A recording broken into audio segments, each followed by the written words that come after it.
반갑습니다. 초록배낭 한상봉 강사입니다. 오늘 우리 이제 고대 역사로 들어가게 됐는데 고대 역사 첫 번째 강좌 시작하게 됐습니다. 우리 고대 국가 고대 역사의 첫 번째는 고대 국가의 특징을 한번 정리해 볼까 합니다.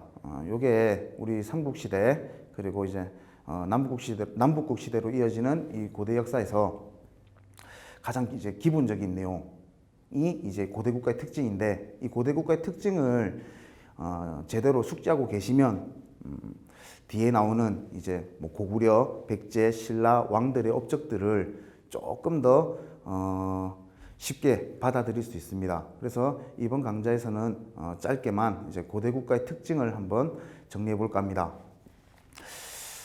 고대 국가라는 게 성립되기 전에는 우리 일단 국가라고 하면 청동기 시대 때 국가가 형성이 됐지 않습니까? 청동기 시대 때 국가를 우리는 군장 국가라고 불렀어요. 군장 국가. 무리들을 이끄는 대장이 있는 나라.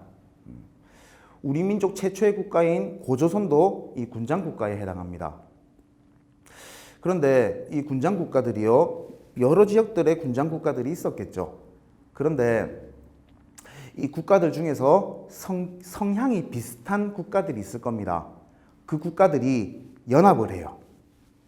연합을 해가지고 이제 어느 한 사람을 왕으로 딱 뽑은 다음에 그 왕을 중심으로 정치하는, 나라를 운영하는 이런 국가를 연맹왕국이라고 합니다. 연맹왕국. 연합을 했다는 거죠, 지금. 연합을 해서 여러 부족 국가들이 연합을 해서 어느 한 사람을 왕으로 딱 추대를 하는 겁니다. 그래서 이제 나라를 운영하는 거죠. 연맹왕국. 대표적인 연맹왕국 국가는 우리 초기 철기 시대 때 우리 한반도 중심으로 등장을 했던 국가들 중에서 가장 대표적인 게 부여입니다. 이 부여라는 나라가 연맹왕국의 가장 대표적인 나라인데, 이 군장 국가에서 이제 발전을 해서 연맹왕국으로 온 거죠. 모든 나라들이 다 연맹왕국인 건 아닙니다. 뭐 부여, 고구려, 사마는 연맹왕국에 해당한다라고 얘기하지만 또 옥저, 동해 이런 나라들은 군장 국가에 머물렀거든요. 이 연맹왕국의 특징은 실제 기록으로 전해지는 게 있습니다. 부여라는 나라의 기록인데, 부여에 어느 한 사람이 왕으로 추대가 됐어요. 근데 그 왕이 즉위하자마자 이 부여라는 나라에 자연재해가 끊이질 않습니다. 사계절 동안 뭐 홍수라든지 폭설이라든지 가뭄이라든지. 그러니까 이제 부족장들이 모여가지고 회의를 했겠죠. 회의 결과가 어떻게 나오냐면요, 왕이 정치를 잘 못해서 그렇다. 나라 살림을 잘 꾸려나가지 못하니까 자연재해가 이렇게 끊이질 않는다. 그래서 그 왕을 몰아냅니다. 몰아내거나 또는 죽이기까지 했대요. 기록으로 보면. 그 정도로 연맹왕국 단계에서 왕이라고 하는 이 존재는 그 권력이 미약했다라고 이야기를 하죠. 왕권이 약했다라고 이야기를 하는 겁니다. 연맹왕국. 그럼 명색이 왕인데 권력이 미약하니까 화가 나겠죠. 그래서 이제 고대 국가로 딱 탈바꿈 시키는 겁니다. 이 고대 국가를 우리가 또 다른 표현으로 뭐라고 하냐면 중앙집권 국가라고 부릅니다. 중앙집권 국가. 고대 국가, 중앙집권 국가 똑같은 표현인데, 이 왕이 중앙에 딱 가운데 있으면서 주변에 있는 모든 권력들을 집중적으로 가지고 있는 국가를 중앙집권 국가라고 하죠. 중앙집권 국가. 그래서 오늘 우리가 공부할 주제는 이 중앙집권 국가, 고대 국가의 특징을 정리하는 겁니다. 그러면 지금 서두에서 말씀드린 건 뭐냐? 국가가 어떤 단계로 이렇게 발전을 해왔냐? 이거를 정리한 건데, 초반에는 군장 국가, 두 번째 이제 발전을 한 게 연맹왕국, 연맹왕국에서 더욱더 발전을 한 게 고대 국가가 되는 거겠죠. 중앙집권 국가. 자, 그러면 오늘 고대 국가의 특징 4가지가 있습니다. 일단은 군장 국가 하면 고조선이 가장 대표적인 나라가 될 것이고, 연맹왕국 하면 부여라는 나라, 고구려라는 나라가 대표적일 것이고, 고대국가 이러면 또 대표적인 나라가 여러분들이 다들 잘 알고 계시는 고구려, 백제, 신라입니다. 이 고대국가 특징 네 가지를 다 갖추고 있었기 때문에 고구려, 백제, 신라를 두고 우리가 고대국가라고 부르고요. 또 유명한 나라가 하나 더 있죠.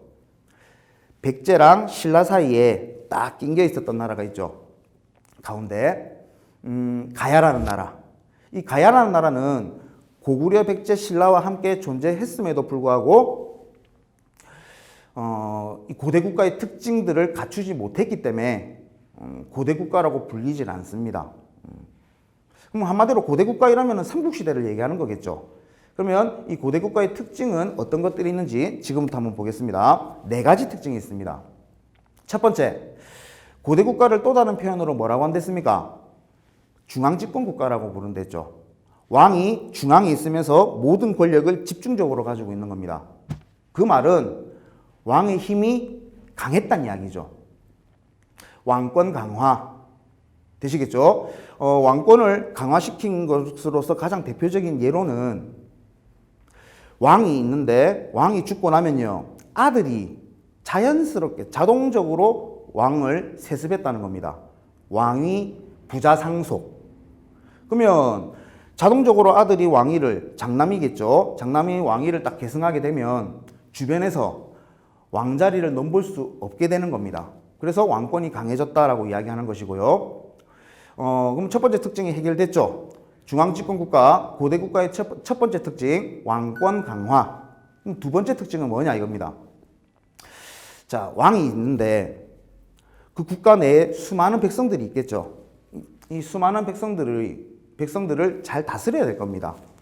그러면 왕이 어떤 명령을 내렸을 때 이 수많은 백성들이 일사불란하게 쫙쫙쫙 움직여줘야 되는데 그러기 위해서는 그 수많은 백성들이요, 흩어져 있어야 되는 게 아니고 똘똘 뭉쳐져 있어야 된다는 겁니다. 그래서 이 삼국, 이 고대 국가들의 왕들은요, 백성들을 하나로 묶기 위해서 뭐 사상적 통합이라고도 표현하는데 종교를 중국으로부터 갖고 들어와서 믿게끔 해요. 그 종교가 뭐냐면 불교라는 겁니다. 불교를 받아들여서 불교를 믿게 하는 거죠. 그러면서 왕들이 뭐라고 했냐면 왕즉불 사상이라 해서 왕이 곧 부처다 이 말입니다. 그럼 백성들은 지금 불교를 믿게끔 했으니까 부처님 하고 있겠죠. 그때 왕인 내가 곧 부처다. 그럼 내 말 잘 들어라. 이러면서 백성들을 똘똘 뭉쳐서 통합을 시켰다는 거죠. 그래놓고 뭘 하냐면 강력한 법과 제도를 마련하는 겁니다. 법과 제도를 마련해서 너 이거 안 하면 뭐 처벌하겠다. 이거 잘하면 칭찬해 주겠다. 뭐 보상을 해 주겠다. 이런 식으로 강력한 법과 제도를 만들었는데 이것을 뭐라고 표현하냐면 율령이라고 표현을 해요. 그래서 고대 국가의 세 번째 특징이 나왔습니다. 율령반포입니다. 율령반포. 법과 제도를 마련해서 나라를 꾸려 나갔다 이거죠, 이제. 특징이 세 가지까지 나왔죠. 그러면 불교를 수용하고 율령을 반포함으로써 나라 체제가 다져집니다. 나라 체제가 중앙 집권 체제가 다져지면 왕이 무엇을 하게 되는 거 아니? 욕심을 내겠죠. 내가 누빌 수 있는 땅덩어리 조금 더 넓었으면 좋겠다. 그리고 내 백성들이 조금 더 많았으면 좋겠다. 그 욕심을 충족시키기 위해서는 뭘 해야 되냐면 쳐들어가야죠. 이제 전쟁을 해야죠. 정복활동이라고 표현합니다. 고대 국가의 네 번째 특징, 정복활동, 영토확장이죠. 영토확장을 꿈꾸고 쳐들어가는 겁니다. 정복활동. 요 네 가지가 고대 국가의 특징이거든요. 이 네 가지 특징을 갖추고 있었던 나라가 고구려, 백제, 신라라는 소리입니다. 가야는 이 네 가지 특징을 갖추지 못했기 때문에 이제 빼버리고 삼국시대 부르죠. 고구려, 백제, 신라 시대, 삼국시대. 그러면 고구려에서 율령을 반포하고 불교를 수용하면서 나라 체제를 다진 왕들이 있을 것이고 정복 활동을 엄청 활발히 했던 왕들이 있겠죠. 백제 마찬가지고 신라도 마찬가지일 겁니다. 이 이야기들이 이제 앞으로 삼국시대 때 고구려 백제 신라 영토학장 정복활동 그 이야기가 우리 고대 국가 고대 역사의 핵심이라고 보시면 되는데 그 이야기부터를 우리가 다음 강좌에서 어느 나라가 먼저 영토 확장을 했고 어느 나라가 먼저 나라 체제를 다졌고 이것을 정리할 것입니다. 그래서 오늘은 고대 국가의 특징 4가지만 딱 정리하는 건데 첫 번째 왕권이 강했다. 두 번째 불교를 수용했다. 세 번째 율령을 반포했다. 네 번째 정복 활동을 활발히 했다. 이렇게 정리를 해놓고 계시면 이제 고구려 백제 신라 집에 있는 책들을 보실 때 조금 더 이 왕이 이걸 했구나. 이 왕이 이런 업적이 있으니까 집권 체제를 다져 나갔단 소리네. 이런 식으로 이해하시는데 조금 도움이 많이 되실 겁니다.